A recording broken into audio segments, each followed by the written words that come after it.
If you're in the room here in New York, welcome. Please check your cell phones to please silence them so we don't have any interruptions. During the Q&A, if you'd like to ask a question, raise your hand. If the presider calls on you, please stand, wait for one of these microphones, introduce yourself, and ask your succinct question. If you're joining on Zoom, you can click on the raise hand icon at any point. During the Q&A, if you hear your name being called out, please accept the unmute now prompt and then introduce yourself and then ask your question. A reminder again, this meeting is on the record. Thank you, everyone.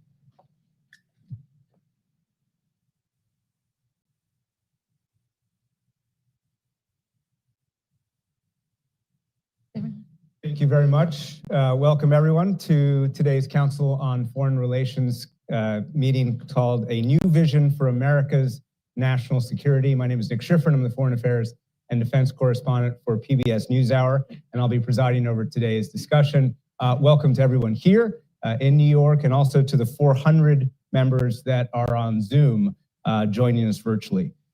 Senator Slotkin does not need much of an introduction. She brings a unique resume, as we all know, former CIA analyst who served alongside U.S. troops in Iraq, former Assistant Secretary of Defense for International Security Affairs, for the last 8 years, an elected politician. We'll try not to hold that against you.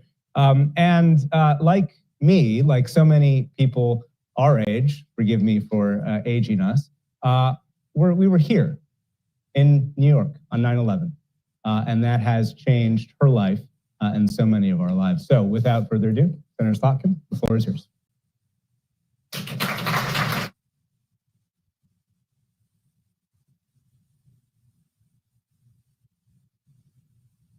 Join me, Nick, up on stage here. Okay. Well, thanks to CFR for having me, and thanks, Nick, for that introduction. I'm really happy to be here. Because you all are really the standard bearer on bipartisan thought on foreign policy. This body was actually founded between the world wars at a time of real disagreement and debate over America's role in the world. President Wilson was championing the League of Nations. The Senate was opposed. Ordinary Americans were split. This council emerged from that lack of consensus to answer one fundamental question: how should America engage the world to keep us safe? Today, we're faced with a similar question, and it feels appropriate to try and answer it here with all of you. This is personal to me. As you heard, by training, I am a national security professional. I'm also what we now call a 9/11 baby. I happened to be in New York City on my second day of grad school when 9/11 happened. It completely changed my life. I was recruited by the CIA and served 3 tours in Iraq alongside the military, before serving at the Pentagon and the White House under 2 presidents, 1 Republican and 1 Democrat. Here's what that experience taught me. A national security worth its salt must do 2 things. First, protect US citizens, the homeland, and our way of life. And second, advance American prosperity. That's it. But that's easier said than done. In the years since I left the Pentagon, the world seems increasingly chaotic, contested, and out of control. Authoritarian powers are on the march, coercing smaller neighbors. A full-blown revolution in technology is underway. Institutions we all grew up with are fading. The global economy is fragmenting. We all know, especially in this room, that the old playbook isn't working, and we don't yet know what the new playbook looks like.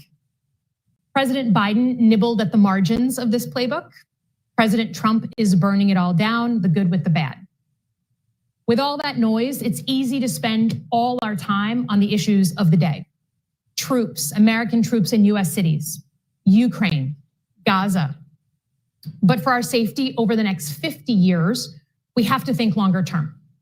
Because if I've learned anything as a CIA officer and a Pentagon official, if you don't give the future a seat at the table, you make America less safe.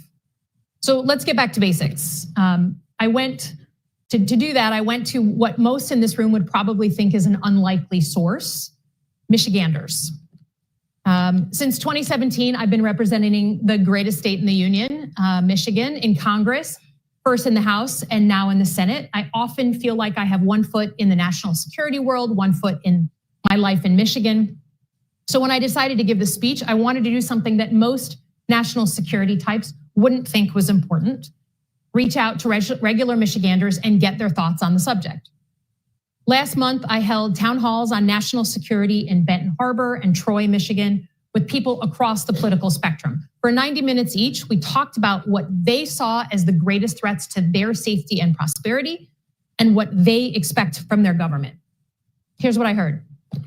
First and foremost, economic stress is impacting every aspect of their lives. No matter what we're talking about, our discussions veered into the cost of living, trade, tariffs, and how US policies could hurt the already struggling economy. Michiganders across the board saw China as the single biggest threat to American economic security. To them, China owns everything. The clothes on our backs, the phones in our pockets, our treasury, our debt.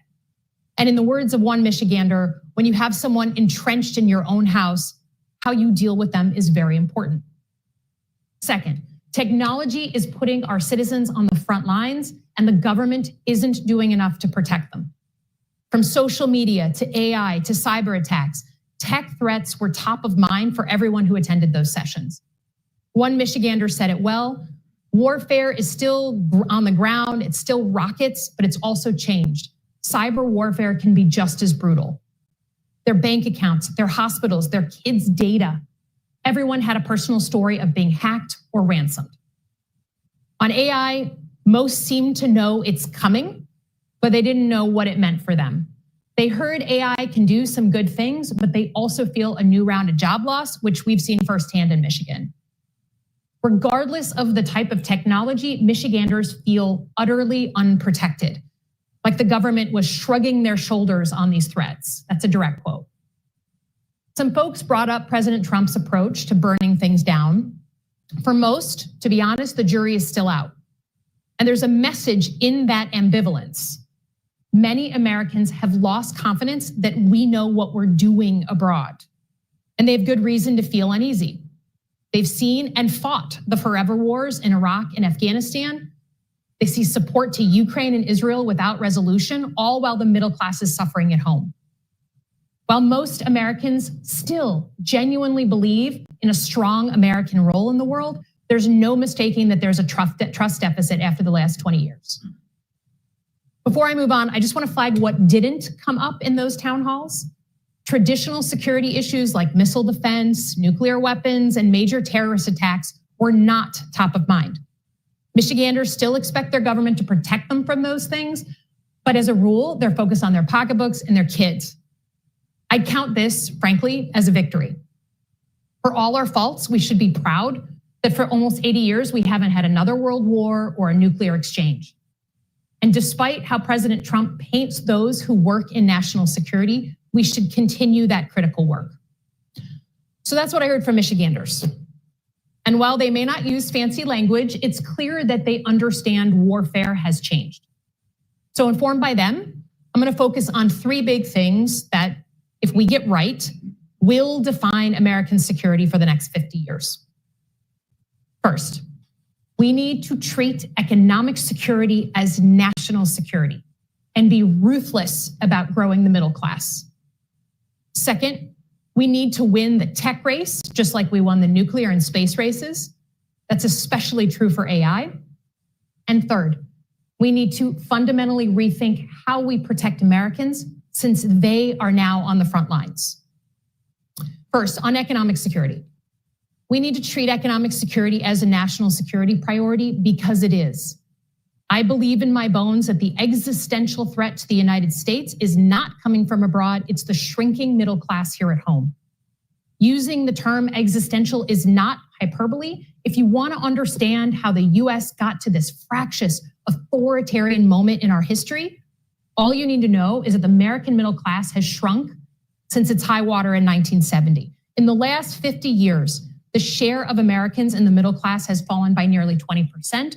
And all of that lost wealth has moved towards those who already have it rather than those who are striving for it.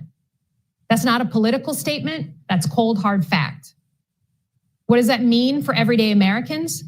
It means people cannot provide to their kids what was provided to them. A home of their own, a fishing cabin up north, a trip to Disneyland every so often. These are the things that define a comfortable middle-class life. And when Americans can no longer afford them, they feel angry. They lose their dignity. They feel shame. And they start looking for someone or something to blame. That's how we begin to tear each other apart from the inside, and how voters end up jumping into bed with anyone promising change. Back in June, I fleshed out an economic war plan to grow the middle class through domestic policy. But the truth is, this needs to be a national security policy as well. Because while the wars of yesterday were fought with tanks and guns, the wars of today are economic, and they are underway. China certainly has been engaging in economic warfare for years and has gone so far as to build it into their national security strategy published this year. So to get our heads in the game, there are three things we need to do to protect the middle class. First, we must ensure that the dollar remains the world's currency. We built the global financial system after World War II, and we have deeply benefited from molding that system in our own image. Dollar dominance means lower interest rates for things like mortgages and car loans, more valuable 401ks, cheaper imports, and lower inflation. But right now, the dollar is being undermined largely by our own actions.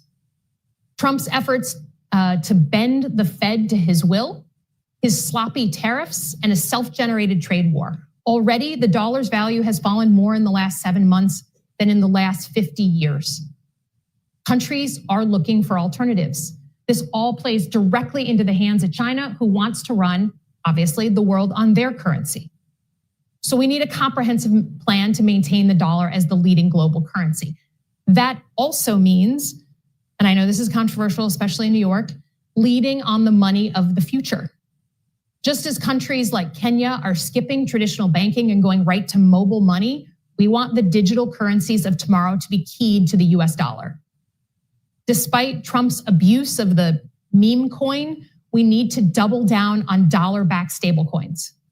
And the US government should issue a global digital dollar, just like the Chinese did back in 2020. The second thing, we need to treat our critical supply chains as national assets, national security assets. While some items like Rubik's Cubes and ladies' razors will never again be made in the United States, critical items like pharmaceuticals, chips, autos should be made at least in part in the US. China has weaponized these supply chains, giving them a veto on our economy that we should not accept. We therefore need real industrial policy that strengthens American industries and offers taxpayer a return on their investment. We need to stand up a sovereign wealth fund to invest in technologies that usually scare off investors. And then we need a rare earth reserve to stockpile critical minerals, just as we set up a strategic petroleum reserve in the 1970s after the oil shock. By the way, as someone who comes from Michigan, let me just say that smart industrial policy also means prosperity for the middle class. New manufacturing, engineering, construction jobs. And critically, it means spreading the wealth across America, not just enriching 18 tech executives in Silicon Valley. But if we want to do any of that, we need allies. When I held these town halls in Michigan, most people understood that our friendships keep us safe. To that end, we need to expand participation in our partnerships, not shrink, and think more creatively about our Cold War organizations. What if, for instance, in addition to military alliances, we had a lithium alliance or a chip alliance? One can imagine a NATO-like body where countries agree to shared export controls, shared tech, and protection against Chinese coercion. But to protect our economy, we also need to acknowledge that there is another key battlefield, and that's technology. We are in a tech race right now with China, whether most acknowledge it or not. And there's no area more important to win than on artificial intelligence. I had the opportunity to visit Los Alamos National Lab this past weekend. They are building a new AI research center that will be housed at the University of Michigan, go blue. Los Alamos was the birthplace of nuclear technology 80 years ago. And I left this tour with the distinct feeling that AI raises some of the same fundamental questions that nukes did. How should they be used? By whom? Under what rules? Only this time, we are creating a technology that can become smarter than the humans who are designing it. And unlike nuclear weapons, AI is almost entirely created and controlled by the private sector. The last time we were in a race like this, we won by setting up the Manhattan Project. We brought together the brightest minds of a generation, including many foreign and immigrant scientists. Research funding exploded. Years later, Congress set up the Atomic Energy Commission, where government leaders worked with the private sector to develop civilian nuclear energy. Together, they mapped out the rules of the road that still govern nuclear power today. We need the same level of ambition now, updated for the modern age. If Congress were at all healthy, we'd be setting this up right now, today. And I'm ready to work with anyone who actually wants to win this race. But it's not enough to just invent the new technology. You also have to adopt that technology, especially in the military. We all know that the wars of the future will be fought with advanced tech, but the Pentagon has simply not kept pace with adopting that tech.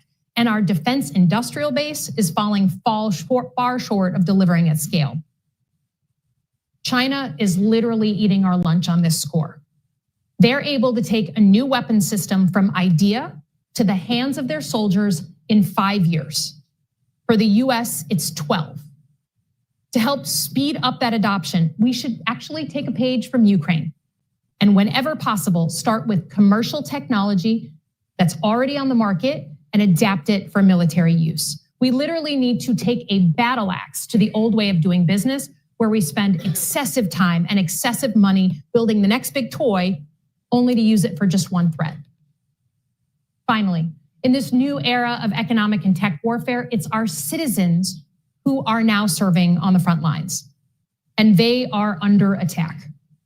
Every day, our adversaries are using commercial tech to target Americans. Some of those attacks are on American individuals or businesses, scamming seniors or hacking schools.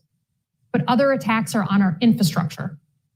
The Chinese government putting malware into our water treatment plants or hacking every single phone in America.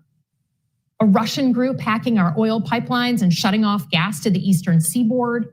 These attacks target our civilians in an attempt to effectively make us go blind, deaf, and dumb. Make no mistake, these are homeland attacks, and AI will only make it worse. It's therefore critical that we reorient the government to protect our citizens at home. We need to train a cyber national guard that deploys to help prevent or respond to attacks. We also need to go after these criminals at much higher rates by equipping and resourcing the FBI and DoD to take down their operations abroad. And on the national level, we need a new vision of homeland security, updated from my era of 9/11, with new playbooks, new authorities, and new capabilities to protect Americans from digital warfare. We have the most sophisticated hacking tools in the world, so instead of being scared to use them, we need to fight back and hit our enemies where it hurts. If China is going to target our power grid and local water systems, we need to take offline the servers they are using to do that. And if a cyber attack in the US causes the same damage as a physical strike, we need to treat it as an act of war. To sum up, we need economic security be a national security priority. We need to get our ass in gear on the tech arms race, particularly on AI. And we need to protect Americans at home from these new threats. We do that, and we have a good shot at protecting American security and prosperity into the future. This will require a fundamental reorganization of the way we look at national security work, and old habits die hard.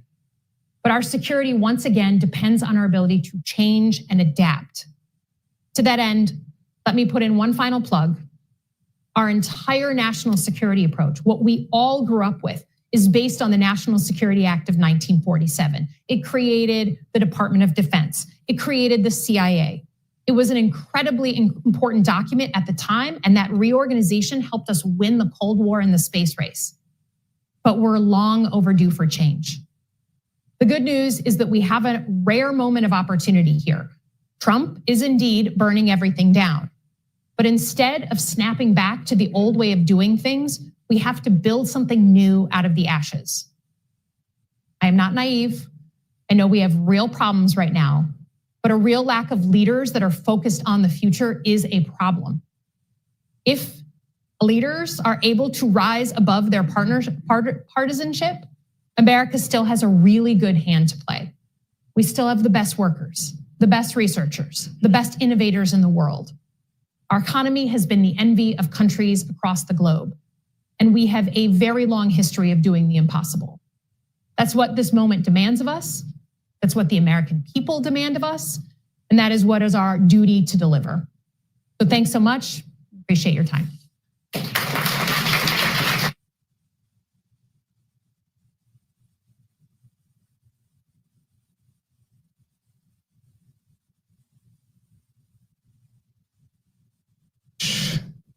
And thank you, everyone.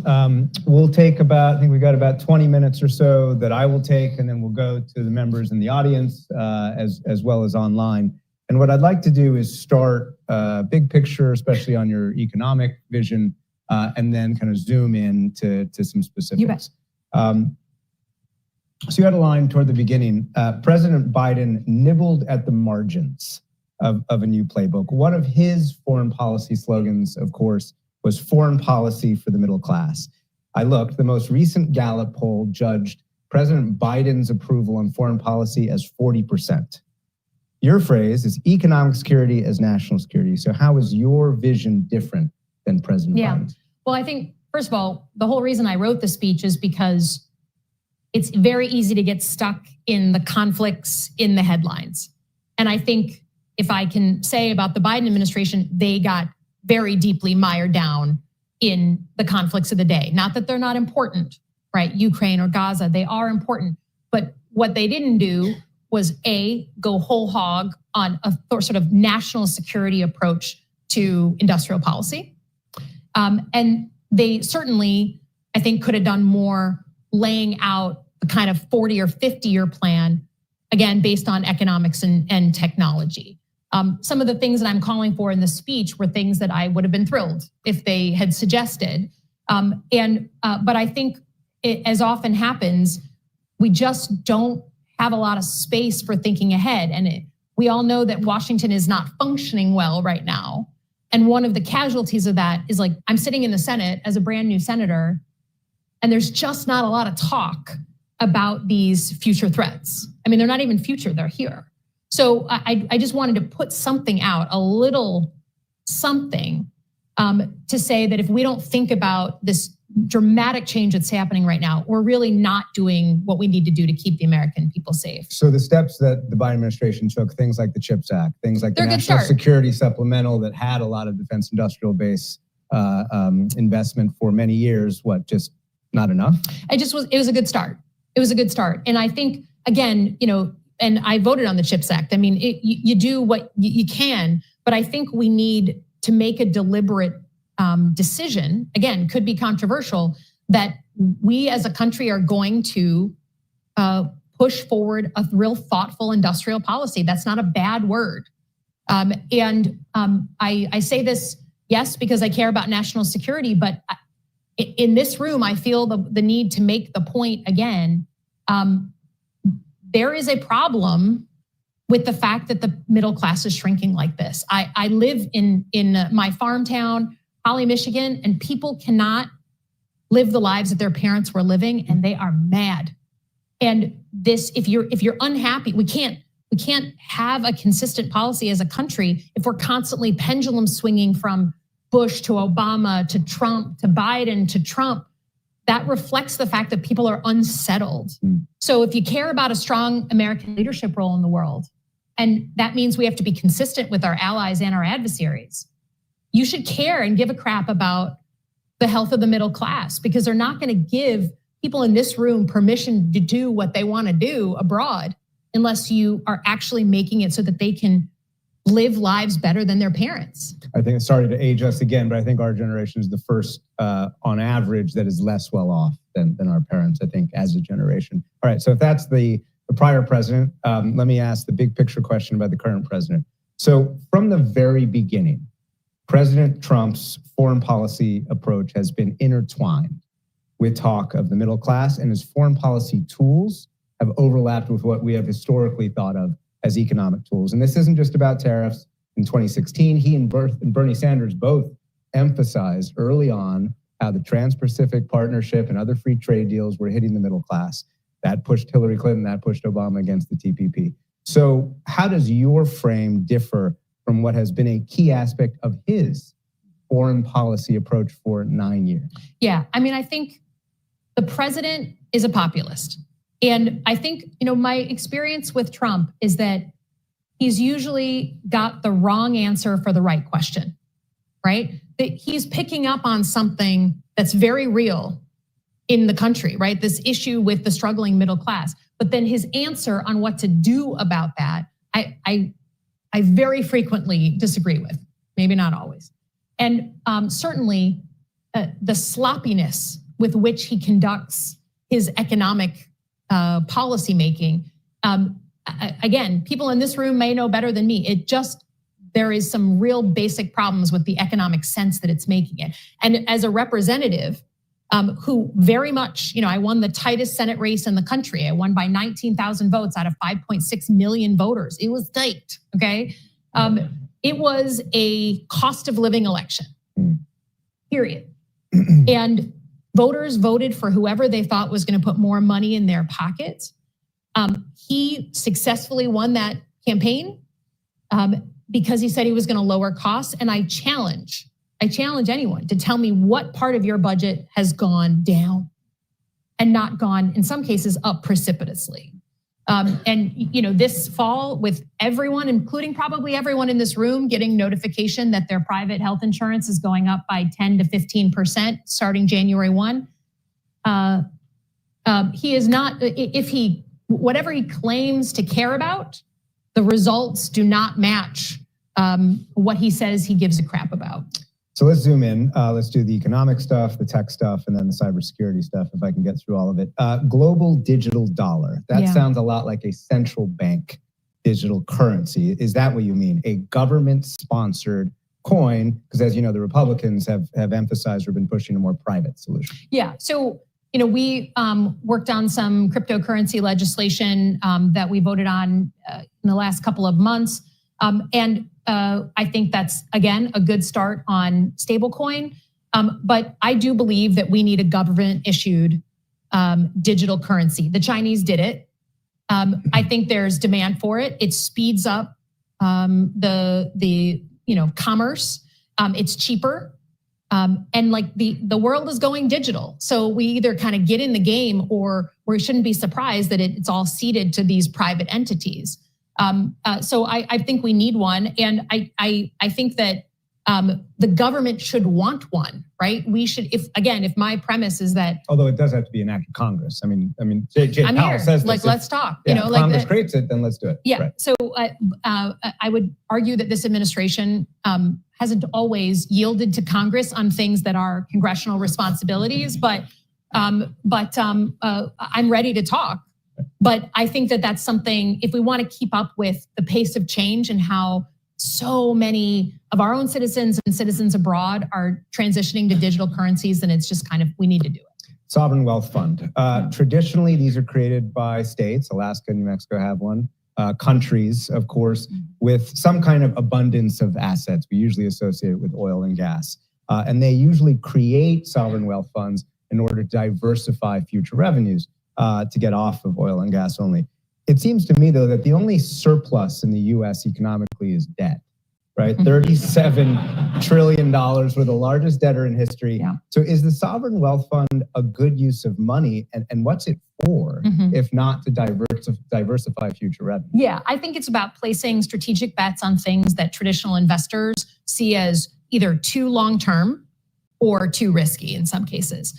You have to have a return on investment. It has to make sense to the taxpayer, that's for sure. But we often talk about how we don't have enough access to rare earth minerals. That's a huge problem for us, right? China holds that over our heads all the time. But traditional investors would say, well, look, that's such a long lead time. I'm not sure I'm going to invest in that. Or China's flooding the market. They're lowering the price. So it seems like a bad bet. But for us strategically, that could be really important. So I want to make sure that we have options on the table to do really big things and place bets on behalf of the American people that will return investments, even if it's in 20 years, but it's something we know we need. Think about active pharmaceutical ingredients. It is downright scary to me how few of the sort of source materials of our prescription drugs we actually control. It's another point of leverage on us. I think about getting our military, the insulin they need or whatever it is that are required. I think we should be thinking strategically about investing in APIs. That is something that the private sector has shied away from. And so I think the Sovereign Wealth Fund just puts another tool in the toolkit. The president has talked about Sovereign Wealth Fund, of course, usually related to technology. And historically, innovation, entrepreneurial creativity comes from, frankly, anywhere other than the United States government. It sounds like your vision's a little bit different, but the criticism usually is that if the government is picking winners and losers, couldn't that in fact reduce innovation, the very innovation that you're trying to create? And do you really expect USG management, US government management, to be the most effective way to do it? I'm not calling for like the entire system. We're not going back to the nuclear age when if you wanted big research dollars on a piece of technology or on nuclear weapons, it was controlled in the hands of the federal government. That system, that bird has flown the coop, right? And now most of the interesting technology that we all deal with comes from the private sector. I'm just saying that in some cases, the federal government needs to get in the game and be additional to our great innovators, not at the expense of. Let's talk about specifics on technology, lithium and chip alliance, NATO-like. So the experts I spoke to about this have talked about a single market for this to achieve economies of scale, to have market influence. And usually it's seen as a kind of G7 Australia vision, some kind of common market, some kind of alliance.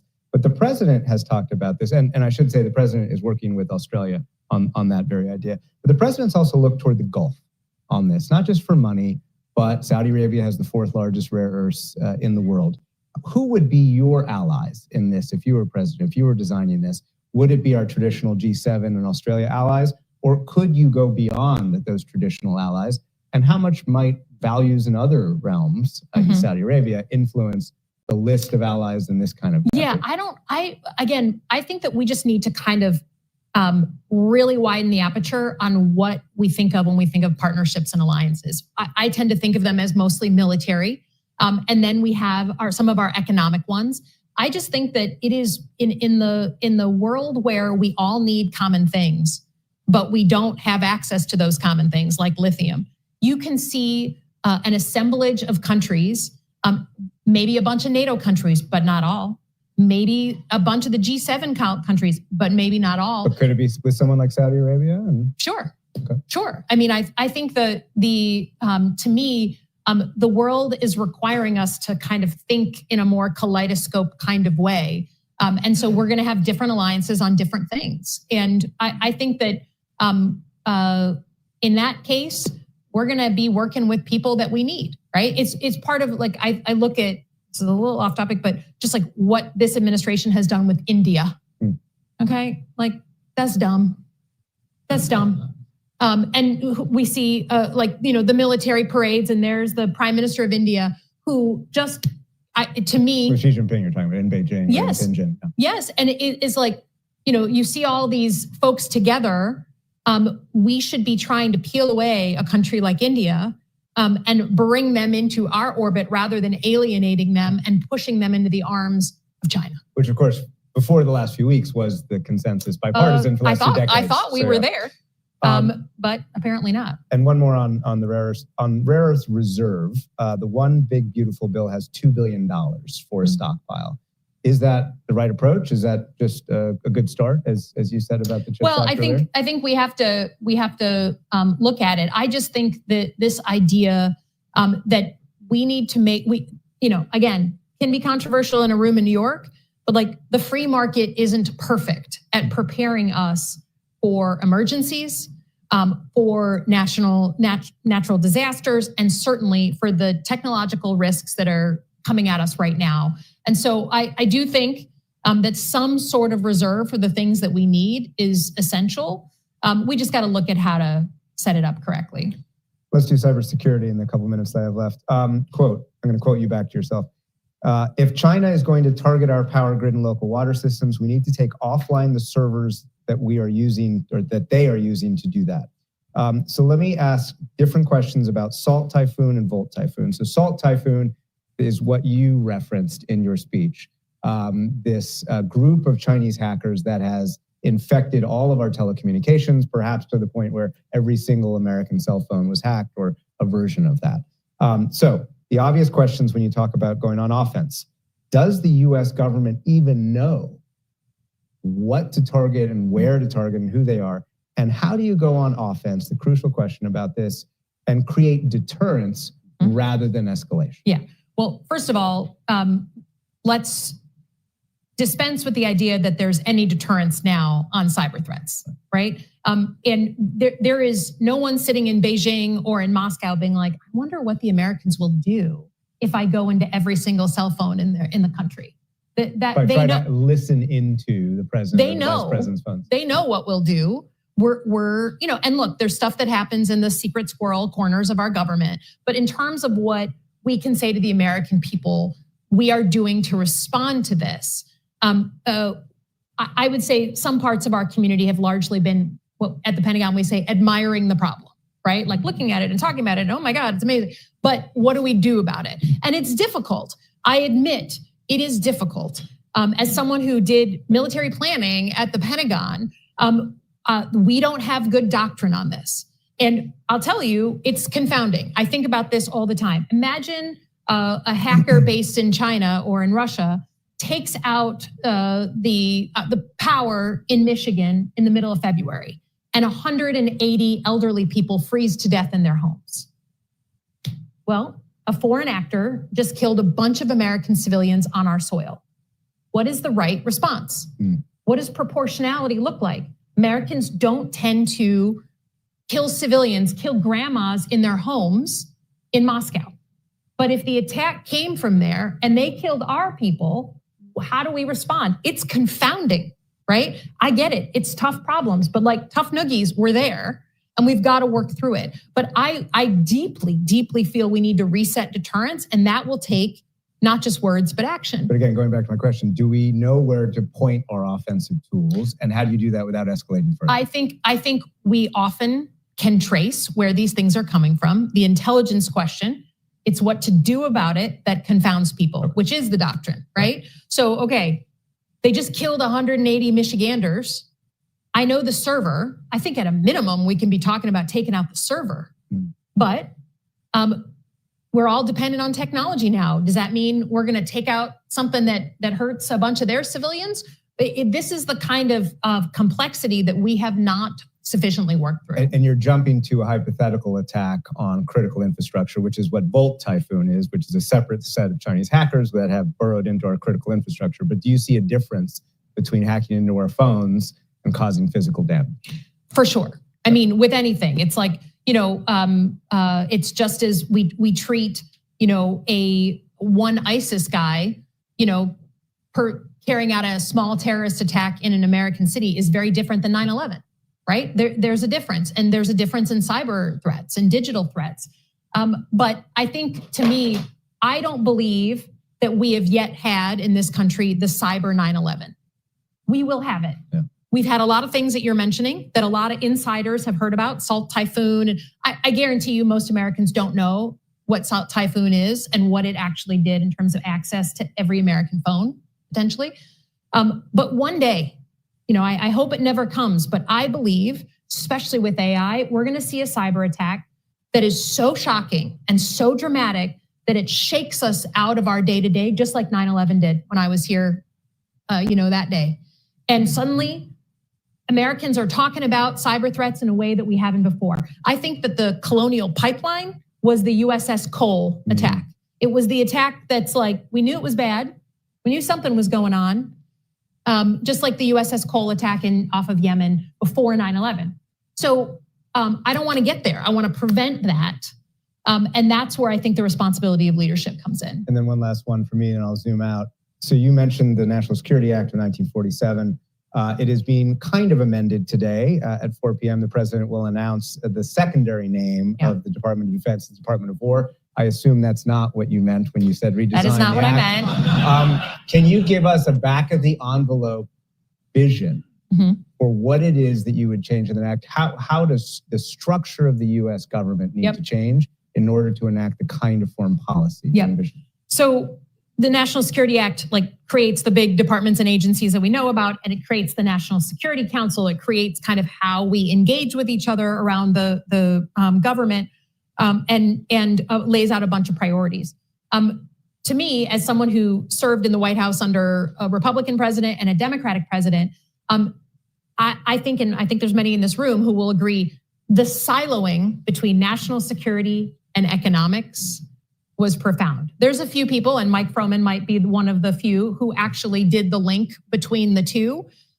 But I think that should be gone. And we should all be on the same page. So National Economic Council somehow merges with National Security Council. I think it needs to be much more elevated. We need a whole different group of folks who can come in and help us on these big tech questions, right? It's hard to be a good government bureaucrat and then decide the rules of the road for new technology that's hard to understand. I see this every day in the Senate. And then I would say we need to, the idea that the Secretary of Defense and the Secretary of State, and then whatever we're gonna do on aid abroad, are three separate kind of entities that may or may not talk. I think that is gone. What is the point of having them working sometimes at cross purposes? And I think the closest we ever came was Bob Gates testifying with Hillary Clinton when she was Secretary of State and he was Secretary of Defense. If you gotta work together on common goals. And then things like how our embassies are organized, right? If we care about economic prosperity back home, if we think we should be more competitive abroad, if we see China just gobbling up space in places like Africa, shouldn't we be competing as well? And therefore, do we have the right people in our embassies? Shouldn't we have a bunch of more commercial officers sitting there? I think there's a ton to think about. But the bottom line for me is we just need a complete rewrite. You don't throw out everything, but you recognize that we're in 80 years is a long time to work off the same sheet of music. It's worked pretty well, but it's time to change. Yeah, great. Okay, so we have about, I went a little bit long, 15 minutes or so. We'll start in the room and we'll go to the phone lines, as it were. And all right, so let me go right in the middle there on the right side first, and then we'll go across the room. Thank you so much. This is great. I'm Alexandra Starr with International Crisis Group. I wanted to get your reaction to the news this morning that appeared on the front page of the New York Times about the abortive SEAL Team 6 effort. The one question you cannot ask, right? I wanted to get your reaction to the decision to greenlight it, but also the fact that President Trump went ahead with it without informing Congress. Yeah, I will be, I know and this just is- quickly, I will say something because I know you can't.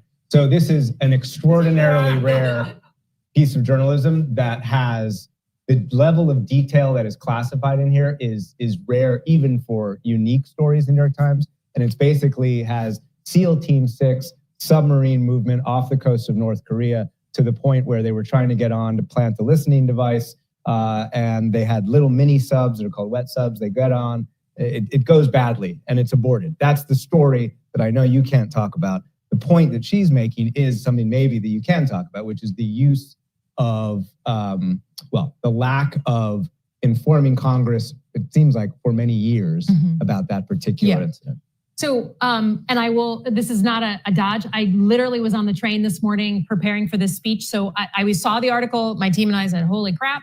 But I did not read the still entire highly thing. Classified details until the New York Times, but what I would say is, I think Donald Trump has taught us all that what we thought were laws were actually just traditions in our country. And the tradition of informing Congress, certainly on some sensitive issues, some formal notifications, he's also just done away with. But it's not the first nor last time that Donald Trump has done this. The bigger question is, what the hell do you do about it? What do you do about it when someone goes against those long-held traditions and just doesn't inform the Article 1 branch of government as laid out by the Constitution. And we are currently living in that hellscape and trying to figure that out.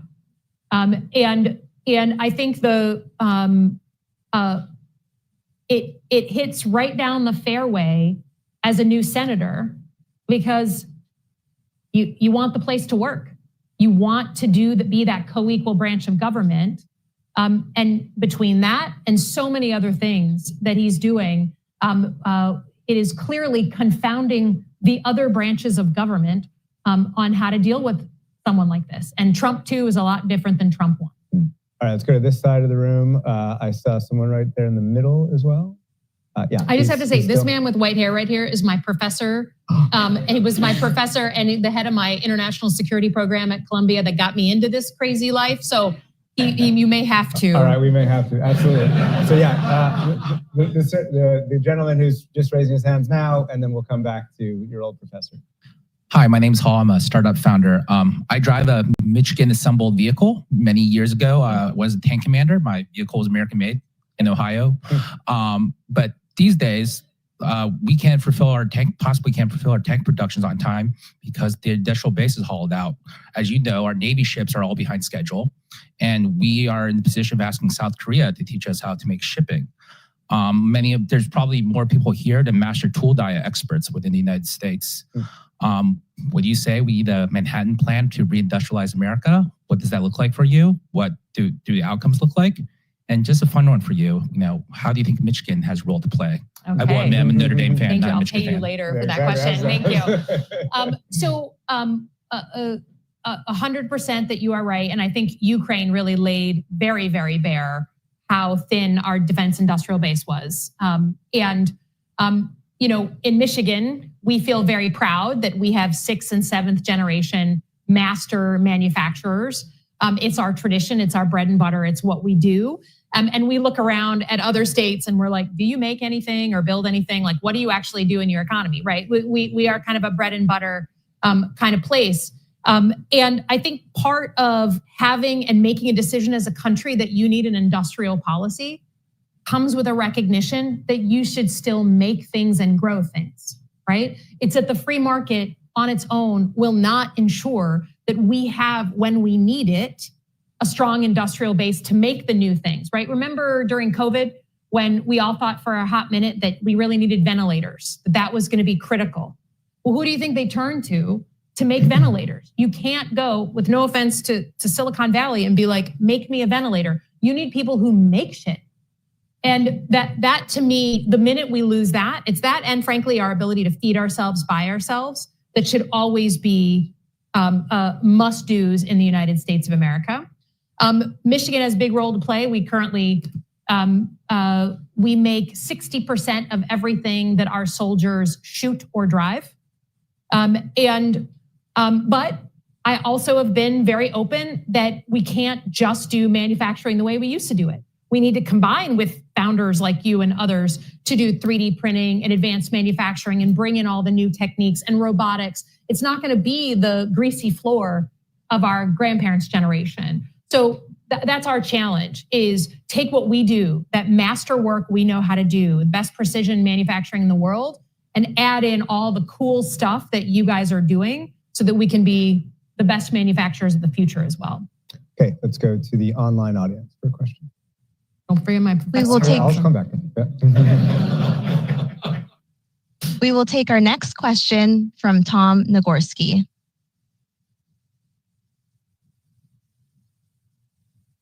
Mr. Nagorski, please accept the unmute now prompt. We've all forgotten after COVID. Former boss. How to unmute. By the way, Tom Nagorski, former boss of mine. So we're going to do a former professor. Tom, we can't hear you still. We will take our next question from James Siebens.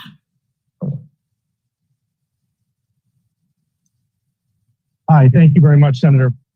I want to build on your response to the first question and sharpen it a little bit and ask what you and or your colleagues in the Congress intend to do to restore and enforce Congress's constitutional war powers. Yep. So I would say just to tell a little bit of the behind the scenes, there is certainly debate going on, certainly among Democratic leaders, on how to respond to Trump. I don't think it's a secret that Democrats are on their heels since Trump was elected and haven't found their footing. But behind closed doors, the debate is no longer the 2017 debate, progressive versus moderate Democrat, right? Are we gonna go progressive or gonna go moderate? That's not the debate anymore. The debate now is, how do you answer the following question?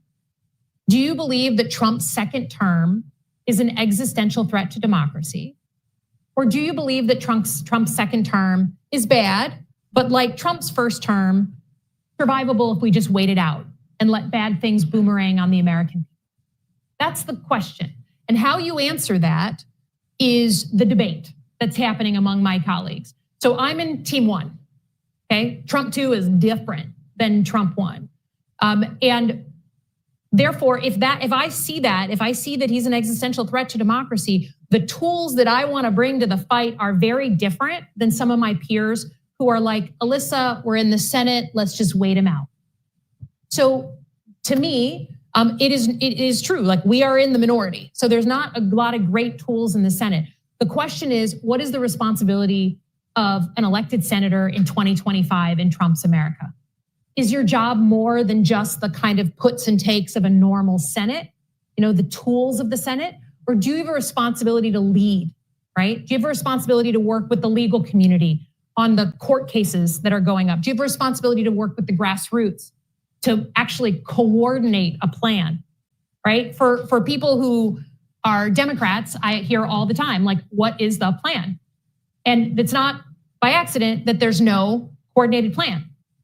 It's because we're doing this storming and norming behind closed doors to figure out who we want to be and how we want to respond. So the answer to the question is A, you decide that you've got a real threat on your hands, and then B, you open up the toolkit and coordination so that we actually act as a united front, as opposed to every elected Democrat and every group doing their own thing. And that's what we currently have right now.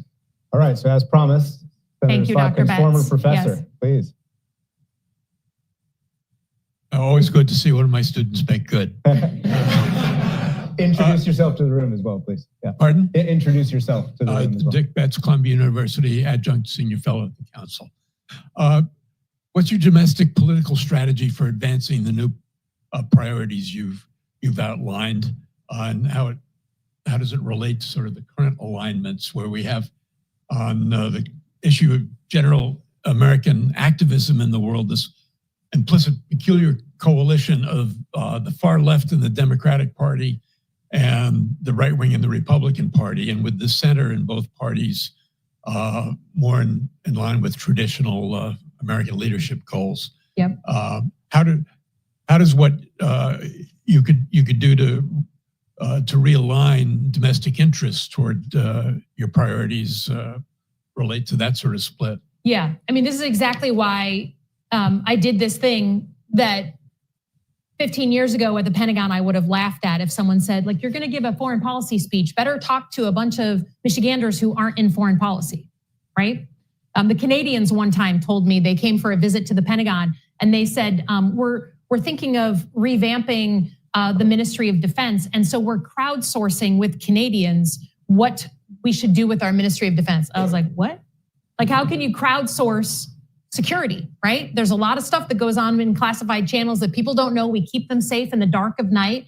And so how does that square? So now I'm an elected official, and I understand that the community of national security people out there, Democrat and Republican, will not have a mandate to do important big things if they don't bring the American people along with them.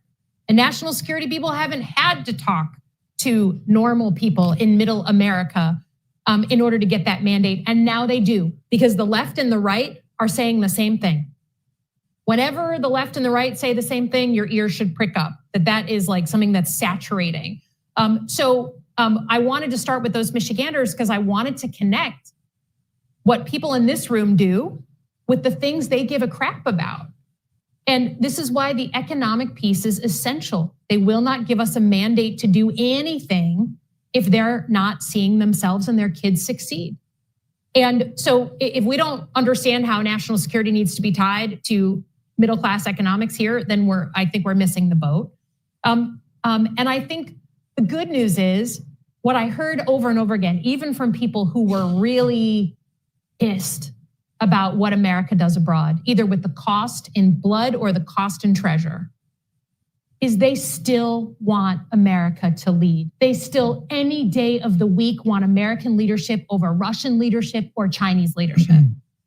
They want us to have that role, right? That they grew up on, of us from our values leading. That's a good thing, but we got to earn their trust back.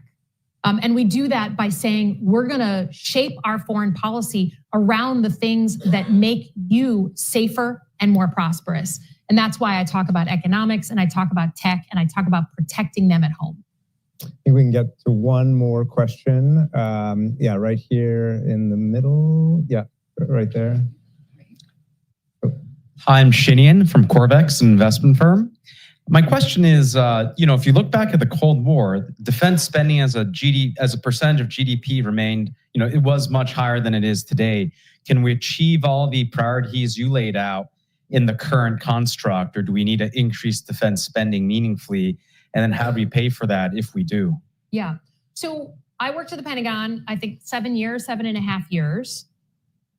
Anyone who tells you there's no fat on the bone at the Pentagon hasn't served at the Pentagon. I mean, there are places to cut, right? So I'm a big believer in strong defense spending, but let's also be honest that not every single pocket of the Pentagon still needs to be funded and staffed at the same level. Again, Trump, he's almost always got the right question, but he gives the wrong answer, right?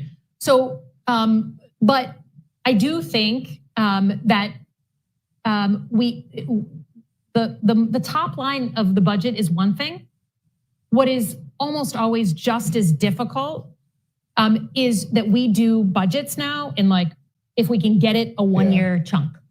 The Pentagon needs longer lead times. The investments, think about anyone who does investing. If you only know what your budget is once a year, or maybe even every 6 months, it's very hard to place important strategic bets and do big things. So while I want to be in my oversight role on the Armed Services Committee, I want to be in the knickers of the Pentagon, making sure that they're spending their money well. I also want to give them the freedom to think more long-term and give them longer, a 5-year budget cycle. And certainly the Chinese are doing that, right? They're giving them plenty of time to think about their budget over a decade at a time. So yes, strong spending. Yes, a little ruthless belt tightening. We may not need every big weapon system that happens to be a jobs program in someone's state, okay? There is a little bit of a Bermuda Triangle between the Pentagon, the prime contractors, and Congress. And what it ends up doing is everyone takes their piece of the pie, and it's hard to do the big strategic turns that we need to do as technology comes into our military. So there's a lot of issues. Top line is it's too simple to be raise the top line. Yeah. Senator Slotkin, thank you. Thanks, very much. Everybody. Appreciate the time. Thank you. Thanks so much.